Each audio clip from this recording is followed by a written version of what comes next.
భారత్ పాక్ మధ్య అనుకున్నదే జరిగింది. ఎందుకంటే గత 3 రోజుల నుంచి కూడా ఉద్రిక్త పరిస్థితులు నెలకొన్నాయి. ఏదైతే పెహల్గామ్ లో ముష్కర్లు వచ్చి అమాయకమైన ప్రజలపై దాడి చేసి వాళ్ళని చంపిన దగ్గర నుంచి కూడా భారత్ దాన్ని చాలా సీరియస్ గా తీసుకోవడం జరిగింది. ఎట్టి పరిస్థితుల్లోనూ కూడా పాకిస్తాన్ వంకర బుద్ధికి తగిన గుణపాఠం నేర్పాలని చెప్పి ఏదైతే భారతదేశం చేసిన చర్యలు, దీంతో ఒక్కసారిగా పాక్ ఉక్కిరిబిక్కయింది. వివిధ దేశాల్లో, ప్రపంచ దేశాలు ఏదైతే ఉన్నాయో, ముఖ్యంగా రష్యా ఉన్నాయండి, లేదా అమెరికా ఉన్నాయండి, చైనా ఉన్నాయండి, ఈ దేశాలను ఆశ్రయించడం జరిగింది. ఎట్టి పరిస్థితుల్లోని కూడా ఇప్పుడున్న పరిస్థితుల్లో మాకు మీరు అండగా ఉండాలని చెప్పారు. కానీ ప్రపంచ దేశాలన్నీ కూడా పాక్ ను వంటను చేసి ఎవ్వరూ కూడా దీని మీద మేము పట్టించుకోము, నీ కర్మ నువ్వు అనుభవించు అనే విధంగానే వాళ్ళు మాట్లాడడంతో ఏం చేయాలో తోచని పరిస్థితుల్లో పాకిస్తాన్ ఇబ్బందికరంగా మారింది. దీంతో భారత్ ఒక్కసారిగా పాక్ ఏదైతే ఉగ్రవాద శిబిరాలు ఉన్నాయో వాటి మీద అటాక్ చేయడం అవసరం, లేకపోతే వేరే రకాల అంశాలు ఉన్నాయని కూడా వాళ్ళ డ్రోన్లన్నింటినీ కూడా పూర్తి స్థాయిలో నేలమట్టం చేయడం, మిసైల్నన్నింటినీ ఎక్కడికక్కడ అడ్డుకోవడంతో ఇక పాకిస్తాన్ ఏమీ చేయలేని పరిస్థితి అయింది. ట్రంప్ ను ఆశ్రయించారు. ఎందుకంటే అమెరికా, నేను మొదటి నుంచి కూడా చాలా సార్లు చెప్పడం జరిగింది, ఈ సందర్భంలో ద్వంద్వ వైఖరి పాటిస్తారు.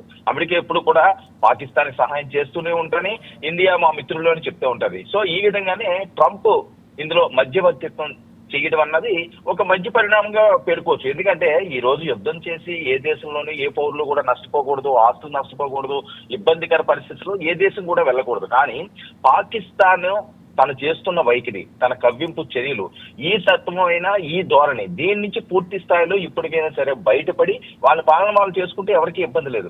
లేదు మా దేశంలో మా ఇష్టం వచ్చినట్లుగా చేస్తాం, పక్క దేశాల మీద మేము ఉగ్రముఖంలో పంపిస్తాం, అన్యాయంగా ప్రజలను చంపుతామంటే మాత్రం ఇంక ఉపేక్షించే పరిస్థితి లేదు. సో దీని మీద ఏదైతే పాకిస్తాన్ కి ట్రంప్ చెప్పారో వాళ్ళు కూడా మేము యుద్ధాన్ని విరమిస్తాం, ఎటువంటి కవ్వింపు చర్యలు చేయము, తప్పు అయిపోయిందని చెప్పినట్లుగా తెలుస్తున్నది. దీంతో భారత్ కూడా సానుకూలంగానే స్పందించింది. ఎందుకంటే భారత్ వైఖరి ఒకటే, ఎప్పుడు కూడా తనంతా యుద్ధానికి వెళ్ళదు, ఎప్పుడు కయ్యానికి కాలు దువ్వే తత్వం అయితే ఏ రోజు భారతదేశానికి లేదు. మన చరిత్ర చూసుకుంటే ఎప్పుడు కూడా ఆ రకంగానే పాక్ చేస్తున్నది, దీనికి తగిన మూల్యం చెల్లించుకుంటున్నది. అదే ఈ రోజు జరిగింది. సో ఈ నేపథ్యంలో కాల్పుల విరమణకు ఇరు దేశాలు కూడా అంగీకరించాయి. ట్రంప్ 2 దేశాలకు మధ్యవర్తిత్వం వహించడం, తక్షణం సీజ్ ఫైర్, భారత్ పాక్ మధ్య ఎటువంటి సీజ్ ఫైర్ ఈ రోజు సాయంత్రం 5 గంటల నుంచి ఉండకూడదు అని చెప్పి వీళ్ళిద్దరూ కూడా తీర్మానం చేసుకున్నారు. దీనికి సంబంధించి అమెరికా విదేశాంగ కార్యదర్శి రూబియో కూడా కీలక ప్రకటన కూడా చేయడం జరిగింది. తక్షణం కాల్పుల విరమణకు భారత్ పాక్ కూడా రెండు అంగీకరించడంతో ట్రంప్ శుభాకాంక్షలు చెప్పడం జరిగింది. అయితే ప్రస్తుతానికి మాత్రం దీనికి ఫుల్ స్టాప్ పడింది. సో ఇక్కడ నుంచి ఏదైతే పాకిస్తాన్ దేశంలో ఉగ్రవాద శిబిరాలు ఉన్నాయో, లేకపోతే ఉగ్రవాదులు రోజు రోజుకి పెరిగిపోతున్నారో వాళ్ళని పూర్తిగా కట్టడి చేసే విధంగా పాక్ ఇకపైనైనా చర్యలు తీసుకోవాలి. లేదు ఇదే ద్వంద్వ వైఖరితో మేము ముందుకు సాగుతాము, ఉగ్రమోహంలు పెంచి పోషిస్తాము, ఉగ్రవాద దేశంగా దీన్ని తీర్చిదిద్దుదాము అనే వైఖరి గాని వస్తే ఈసారి మాత్రం వారికి తీరని లోటు తప్పదు అని చెప్పి ఇండైరెక్ట్ గానే హెచ్చరించడం జరుగుతుంది. ఏదైనప్పటికీ కూడా ఒక మంచి పరిణామంగానే చూసుకోవచ్చు. పౌరుల ప్రాణాలు ఎట్టి పరిస్థితుల్లోనూ కూడా నష్టం జరగకూడదు ఇలాంటి యుద్ధాలకి. అసలు ఈ టైంలో 2025 సెంచరీలో యుద్ధాలనే జోలికి కూడా వెళ్ళడం కూడా మంచి పరిస్థితి కాదు. సరే వాళ్ళు చేసిన తప్పుకైతే శిక్ష అనుభవించారు కాబట్టి సమయం కూడా అవసరం ఈ విధంగానే అడుగులు కూడా వేస్తున్నారు. అయితే వర్మ, మనం చూసుకుంటే ఇక్కడ శాంతి అంటే జరిగిన నష్టానికి తలొంచడం కాదు, మనం అనుకున్న పనిని మౌనంగా ముగించడమే అని మోడీ గారు కూడా రుజువు చేశారు. దీని మీద మీ అభిప్రాయం ఏంటి వర్మ? అంటే ప్రధానంగా శాంతి మంత్రం అన్నది భారతదేశంలో ఈ రోజు వచ్చిన అంశం కాదు. మన తరతరాల నుంచి చూసుకున్నా సరే ఎప్పుడు శాంతియుతంగానే ప్రేమ, దయ, అభిమానం, అనురాగం ఇలాంటి అంశాలతోనే ముడిపడిన భారతం అనేది. సో మిగతా దేశాలకి భారతదేశానికి ఒక ప్రత్యేకమైన స్థానం ఉంది. ప్రపంచ దేశాలన్నీ కూడా ఈ రోజు భారత్ ని కొనియాడటానికి, మన సంస్కృతి సాంప్రదాయాలను కూడా వాళ్ళు ఆచరణ చేసుకోవడానికి చాలా ఇష్టపడుతుంటారు. విదేశీ వనితలందరూ కూడా మనం చాలాసార్లు చూస్తుంటాం, టెంపుల్ అంశం అంటే లేకపోతే వేరే దగ్గర ఉన్నాయండి, వాళ్ళు భారతదేశం వచ్చినప్పుడు వాళ్ళ బాధ్యత పోగొట్టుకు వెళ్ళడానికి వాళ్ళు ఇష్టపడతారు. భారతదేశ సంస్కృతి వీటిని చాలా ఇష్టపడుతుంటారు.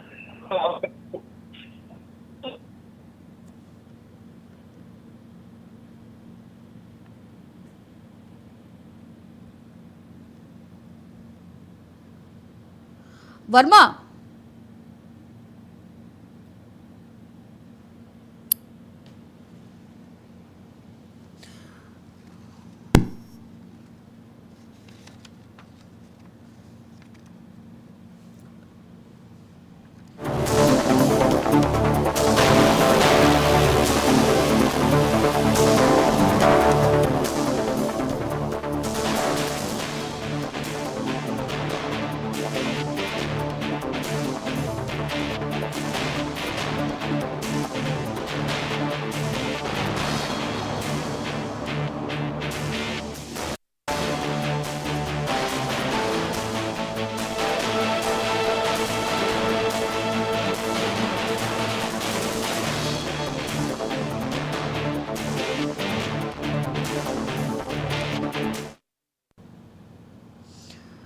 ఇక ఎల్లుండి మధ్యాహ్నం కూడా ఇరు దేశాల మధ్య చర్చలు జరుగుతాయని మిస్ట్రీ తెలియజేశారు. భారత డీజీఎంఓకి పాక్ డీజీఎంఓకి ఫోన్ చేసి ఈ యొక్క నిన్నటి నుంచి కూడా భారత్ పాకులకి ఫోన్లు చేస్తున్నట్లుగా ట్రంప్ తెలుస్తుంది.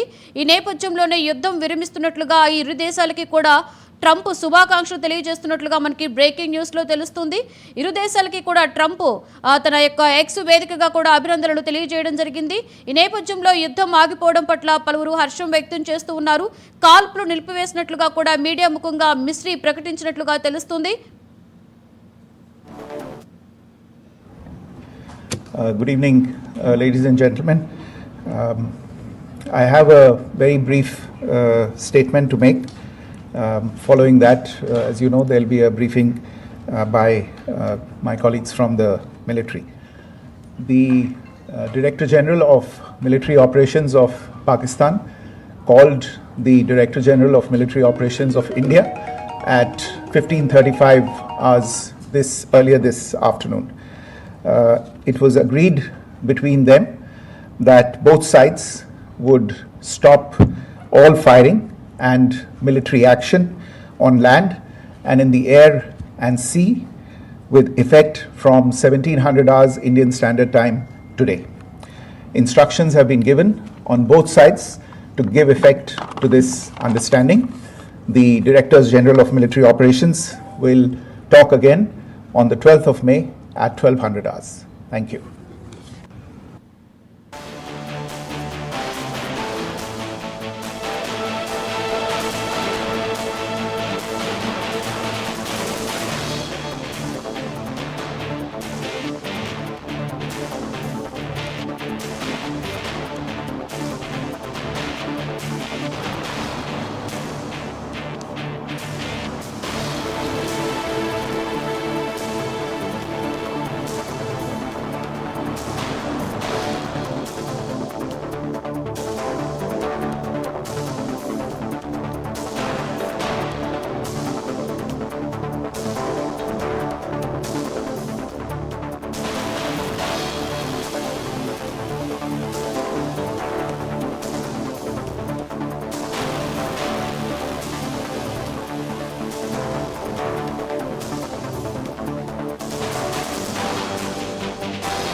రైట్, ఇక ఇరు దేశాలకి మధ్య కూడా ట్రంప్ ఎవరైతే ఉన్నారో ఆయన ఇన్వాల్వ్ అయ్యి యుఎస్ మధ్యవర్తిత్వంతో ఈ యొక్క యుద్ధం అయితే ఆపివేస్తున్నట్లుగా తెలుస్తుంది.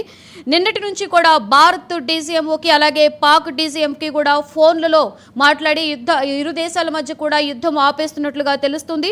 నిన్నటి నుంచి కూడా ఈ కాల్స్లో సంభాషించి ఈ రోజు సాయంత్రం కల్లే కూడా ఒక క్లారిటీ ఇవ్వడం జరిగింది. ఈ నేపథ్యంలో విదేశాంగ కార్యదర్శి విక్రమ్ మిస్రీ కూడా మీడియా ముఖంగా ఇరు దేశాలు కూడా కాల్పులని విరమిస్తున్నట్లుగా ఆయన ప్రకటించడం జరిగింది.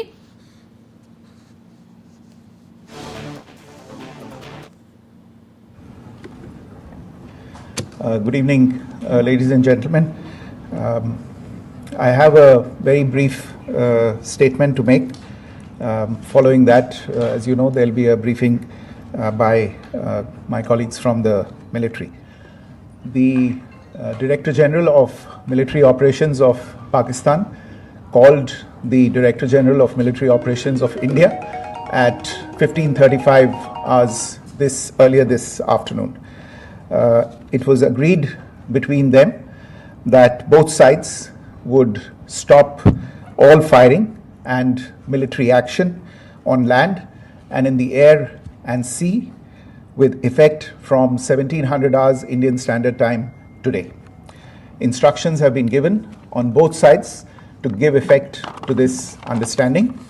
The Directors General of Military Operations will talk again on the 12th of May at 1200 hours. Thank you.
ఇక ఏదైతే 4 రోజుల నుంచి యుద్ధం కొనసాగుతుంది, ఇరు దేశాల మధ్య యుద్ధంలో ఎంతో మంది ప్రాణాలను కూడా కోల్పోవడం జరిగింది, ఎంతో మంది ఆవేదన వ్యక్తం చేశారు. ఇక ఫైనల్లీ కూడా అమెరికా అధ్యక్షుడు ట్రంప్ చొరవతో ఇరు దేశాల మధ్య కూడా యుద్ధం నిలిపివేస్తున్నట్లుగా ప్రకటించడం జరిగింది.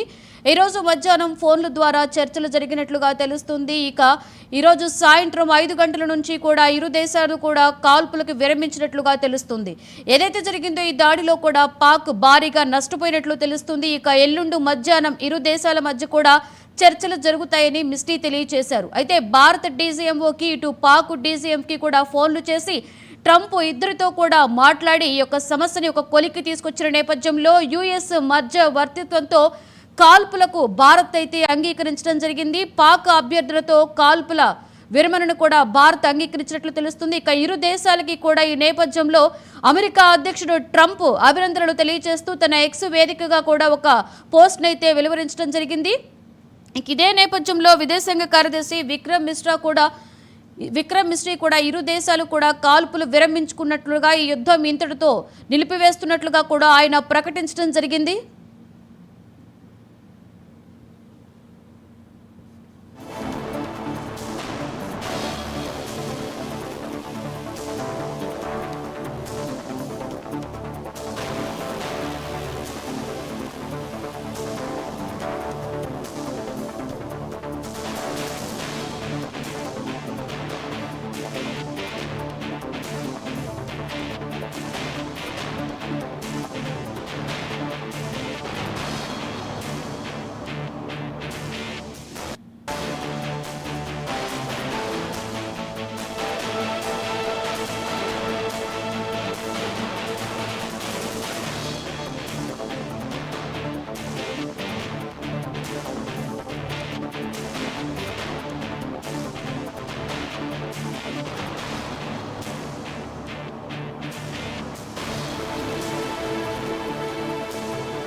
నాలుగు రోజులుగా జరుగుతున్నటువంటి యుద్ధ వాతావరణానికి పులి స్టాప్ పడినట్లుగా మనకి బ్రేకింగ్ న్యూస్ లో తెలుస్తుంది. భారత్ దాడిలో పాక్ భారీగా నష్టపోవడం జరిగింది. ఇక ఏదైతే ఉందో కూడా ఇరు దేశాలతో కూడా అమెరికా అధ్యక్షుడు డొనాల్డ్ ట్రంప్ చర్చలు జరిపి 4 రోజులుగా కూడా ఈ యొక్క పాక్ అలాగే భారత్ మధ్య జరుగుతున్నటువంటి యుద్ధానికి ఒక పులి స్టాప్ ని పెట్టడం జరిగింది. ఫైనల్లీ కూడా యుఎస్ మధ్యవర్తిత్వంతో కాల్పులు విరమించినట్లుగా భారత్ అంగీకరించింది. పాక్ అభ్యర్థులతో కూడా కాల్పుల విరమణకు భారత్ ఒప్పుకున్నట్లుగా తెలుస్తుంది. ఈ నేపథ్యంలో ఇరు దేశాలకి కూడా ట్రంప్ అభినందనలు తెలియజేయడం జరిగింది. అలాగే పాక్ మినిస్టర్ ఇషాంక్ దార్ కూడా ఆయన యొక్క ఎక్స్ వేదికగా 2 దేశాల మధ్య యుద్ధం నిలిపివేస్తున్నట్లుగా ఆయన కూడా ఎక్స్ వేదికగా పోస్ట్లో పెట్టారు. ఇక భారత్ పాక్ కాల్పుల విరమణ నేపథ్యంలో చాలా మంది కూడా ఊపిరి పీల్చుకున్నట్లుగా తెలుస్తుంది.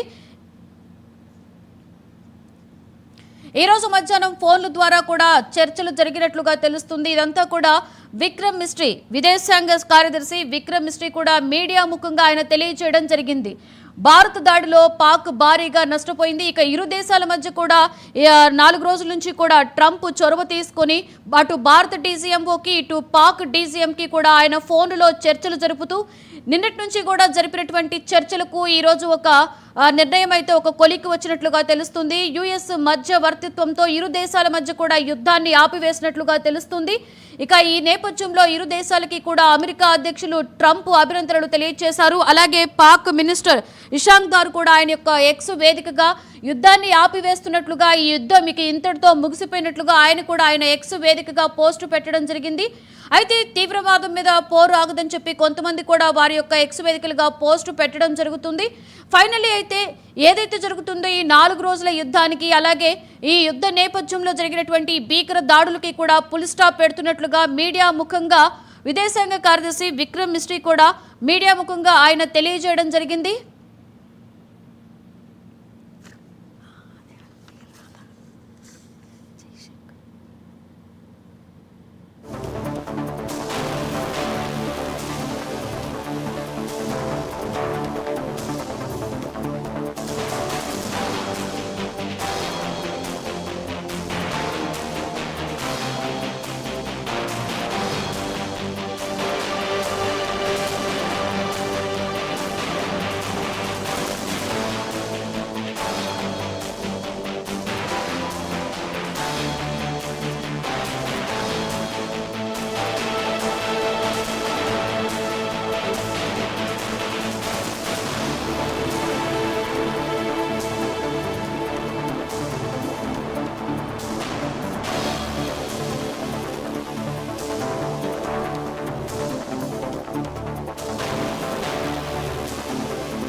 రైట్, ఇక యుద్ధం ఆగిన నేపథ్యంలో భారత విదేశీ కార్యదర్శి జయశంకర్ కూడా స్పందిస్తూ ఆయన ట్వీట్ చేసినట్లుగా తెలుస్తుంది. ఏదైతే ఉందో ఈ యుద్ధాన్ని ఆపివేస్తున్నట్లుగా తెలుస్తుంది. ఇక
तरह से ये भ्रामक है और तथ्यों से दूर है कि पाकिस्तान की ओर से ये झूठा आरोप भी लगाया जा रहा है कि भारतीय सेना ने मस्जिदों को नुकसान पहुंचाया। मैं इससे बिल्कुल स्पष्ट करना चाहती हूं कि India is a secular nation और हमारी सेना भारत के कॉन्स्टिट्यूशनल वैल्यूज़ की एक बहुत प्यारी झलक है। इंडियन आर्म्ड फोर्सेस ने पाकिस्तान को बहुत भारी नुकसान पहुंचाया, उनके मिलिट्री इंफ्रास्ट्रक्चर्स को, चाहे वो लैंड एसेट्स हों या फिर उनके एयर एसेट्स।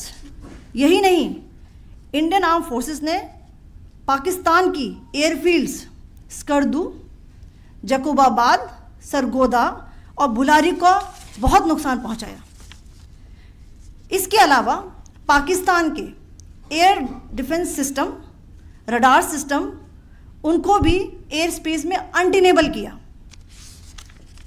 यह भी बताना चाहती हूँ कि लाइन ऑफ कंट्रोल के पास पाकिस्तान के command and control logistic installations और उनके मिलिट्री इंफ्रास्ट्रक्चर्स, मिलिट्री पर्सनल्स का इतना भारी नुकसान हुआ कि पाकिस्तान की ऑफेंसिव व डिफेंसिव कैपेबिलिटी को नष्ट कर दिया गया।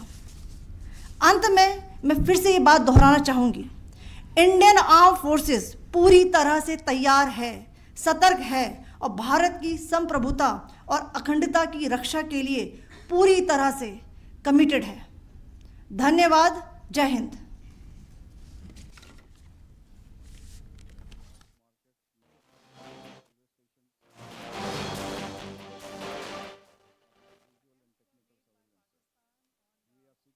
A misinformation campaign, as we have seen for the last few days. There were attempts made to say that our S-400 at a northern base was destroyed, which was completely false, and that it was destroyed by a JF-17, it was a false information. Also that the BrahMos installation was attacked and it was destroyed was false. The destruction of airfields at Srinagar, Jammu, Pathankot, Bhuj, Nalia, etc. was also a false claim. The forward ammunition dump at Chandigarh and Beas are also fit and fine, and we showed you these in the photographs in the morning briefing today. Also, there was a certain different way of miscampaign that the Pakistan conducted by its press conferences, which was conducted in a manner which were completely misleading and devoid of facts. Pakistan has been spreading fabricated allegations that the Indian armed forces have targeted mosques. Let us make this very clear here that India is a secular nation and the Indian Armed Forces are a reflection of our constitutional values. We hold every place of worship of all faiths in the highest regard. Our operations have been aimed exclusively at terrorist camps and facilities being used for anti-India activities. No religious sites, I repeat, no religious sites have been targeted by the Indian Armed Forces. Over the past few days, as we have seen, Pakistan all has suffered very heavy and unsustainable losses after it has given us an unprovoked attack on our installations. It has suffered losses in both land and air. There has been an extensive damage to the crucial Pakistani air bases like Skardu, Sargodha, Jacobabad and Bholari. In addition, a loss of AD weapon system and radars made the defense of Pakistani airspace untenable. Across the line of control, extensive and precise damage to military infrastructure and command control centers and logistic installations. In addition to that, 2 military personnel had led to complete breakdown of its defensive and offensive capability and also Pakistani morale. Sir. In conclusion, let me reiterate that whilst we will be adhering to the understanding that has been reached today, that is the Indian Army, the Indian Navy, and the Indian Air Force, we remain fully prepared and ever vigilant and committed to defending the sovereignty and integrity of the motherland. Every misadventure by Pakistan has been met with strength, and every future escalation will invite a decisive response. We remain fully operationally ready to launch whatever operations may be required in defense of the nation. Thank you very much, ladies and gentlemen. Thank you. With that, we come to the closure of this briefing. Thank you very much. चलिए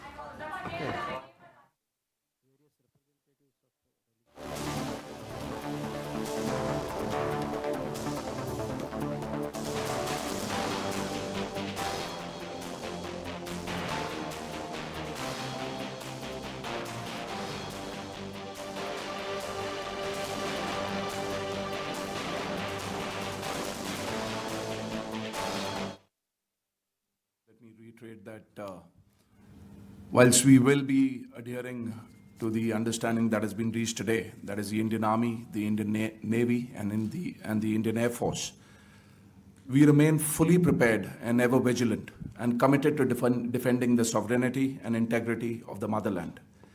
Every misadventure by Pakistan has been met with strength, and every future escalation will invite a decisive response. We remain fully operationally ready to launch whatever operations may be required in defense of the nation. Thank you very much, ladies and gentlemen. Thank you. With that, we come to the closure of this. In conclusion,